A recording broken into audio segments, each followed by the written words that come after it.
ప్రభుత్వ రంగ సంస్థల మీద కేంద్ర బీజేపీ ప్రభుత్వం మతోన్మాద కార్పొరేట్ల యొక్క ప్రయోజనాలే పరమాధిపతిగా భావించి దాడి చేస్తూ ఉంది. ప్రభుత్వ రంగాన్ని ఈరోజు ధ్వంసం చేస్తున్నటువంటి పద్ధతుల్ని ప్రధాన కరీం గారు వివరించారు. మన సంస్థలో ఉన్నటువంటి ఈ తీర్మానంలో ఉన్నటువంటి ముఖ్యమైనటువంటి అంశాలు కూడా ప్రభుత్వ రంగ సంస్థల్ని పరిరక్షించడం మన బాధ్యత. దాని కోణంలోనే తీర్మానం ప్రవేశపెట్టారు.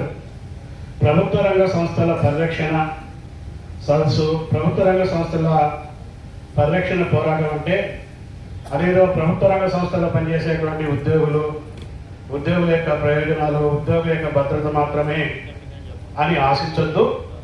అది ఈ ప్రభుత్వ రంగ పరిరక్షణ ఉద్యమం ఇది ఒక ప్రజా ఉద్యమంగా మారాలి.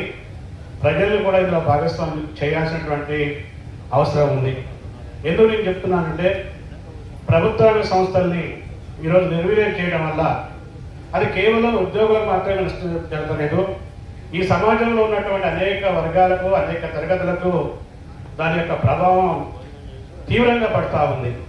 ఒకటి, ఈరోజు ప్రభుత్వ రంగ సంస్థలే ఉంటే ప్రభుత్వ రంగ సంస్థల్లో చదువుకున్నటువంటి యువతకు ఉద్యోగాలు వచ్చేటువంటి అవకాశం ఉంటుంది.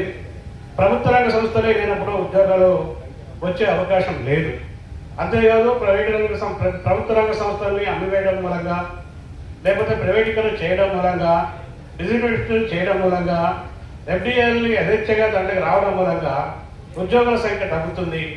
ఉన్న నిరుద్యోగానికి అదనంగా మరికొద్ది నిరుద్యోగం ఉన్న ఉద్యోగులే నిరుద్యోగులు అయ్యేటువంటి అవకాశం దీని ద్వారా వస్తున్నటువంటి పరిస్థితి. భారత రాజ్యాంగంలో ఎస్సీ, ఎస్టీ, బీసీ తదితర వర్గాలకి రిజర్వేషన్లు కల్పించబడేటువంటి రిజర్వేషన్లు అమలు కావాలంటే ప్రభుత్వ రంగ సంస్థలు ప్రభుత్వ ఆధీనంలో ఉండాలి. ప్రభుత్వ రంగ సంస్థలు మనగడ ఉండాలి. మరి ఈరోజు ప్రభుత్వ రంగ సంస్థలు ధ్వంసమైపోయిన తర్వాత, ప్రభుత్వ రంగ సంస్థలని ప్రైవేటీకరణ అయిన తర్వాత ఈరోజు రాజ్యాంగంలో కల్పించినటువంటి రిజర్వేషన్లు లేకపోతే ఆ తరగతులకి ఉద్యోగ అవకాశాలు ఈరోజు కల్పించేటువంటి అవకాశం లేకుండా పోతుంది. తద్వారా సామాజిక న్యాయానికి ఇది గొడ్డలు పెట్టేలాగా, సామాజిక న్యాయానికి ఇది హానికరమైనటువంటి అంశంగా ఈరోజు మిగిలి ఉంటుంది. ప్రభుత్వ రంగ సంస్థలు ప్రభుత్వ ఆధీనంలో ఉంటే ప్రభుత్వ రంగ సంస్థల్లో ఉన్నటువంటి ప్రభుత్వాలతోని, పాలకవర్గాలతో మనం పోట్లాడి ప్రజా వ్యతిరేక విధానాలు తీసుకొచ్చినా, లేకపోతే కార్మిక వ్యతిరేక విధానాలు తీసుకొచ్చినా, చట్టాలు అమలు చేయకపోయినా కొట్లాడి మనం వాటిని అమలు కాకుండా ఉంచవచ్చు. కానీ ఈరోజు పెట్టుబడిదారు వర్గం, కార్పొరేట్లో ఈరోజు ఉన్నటువంటి వాళ్ళ యొక్క అధికార, అహంకారం, బలం ముందు ఇప్పుడు దూసుకొచ్చినటువంటి లేబర్ కోడ్లు అమలు చేస్తామని చెప్పి మొండికేస్తే మనం చేసేది కూడా ఏమి ఉండదు. మన ప్రతిఘటన తీవ్రతరం చేయాల్సినటువంటి పరిస్థితి ఉంటుంది. ఆ పద్ధతిలో చూడాలి. ఇది ప్రజలకు సంబంధించినటువంటి ఉద్యమంగా కూడా మనం ప్రచారం చేయాలి. ఈరోజు ఆర్టీసీలో అదే విద్యుత్ బస్సులు వస్తున్నాయి.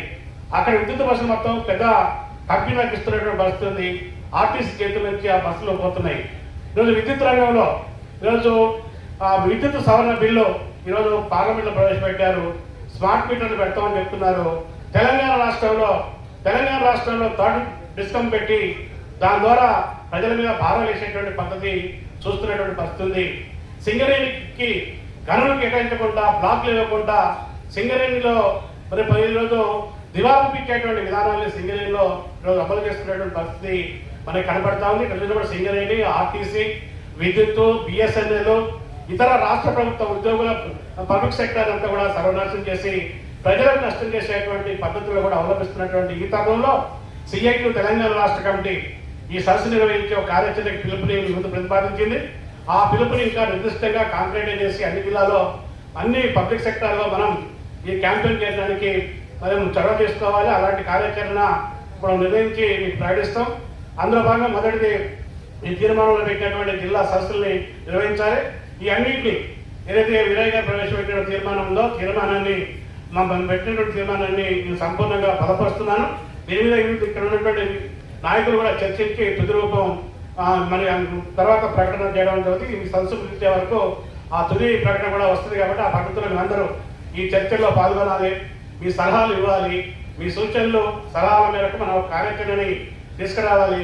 పబ్లిక్ సెక్టర్ గురించి అందరూ వదిలేసినటువంటి తరుణంలో, పట్టించుకున్న తరుణంలో సిఐటిని పట్టించుకొని ఈ బంగారు బాతు లాంటి పబ్లిక్ సెక్టర్ని, ప్రజలకు ఉపయోగపడే పబ్లిక్ సెక్టర్ని మనం కాపాడడం మన బాధ్యతగా ముందుకెళ్ళాలని చెప్పి మిమ్మల్ందరికీ కోరుతూ సెలవు తీసుకుంటాను.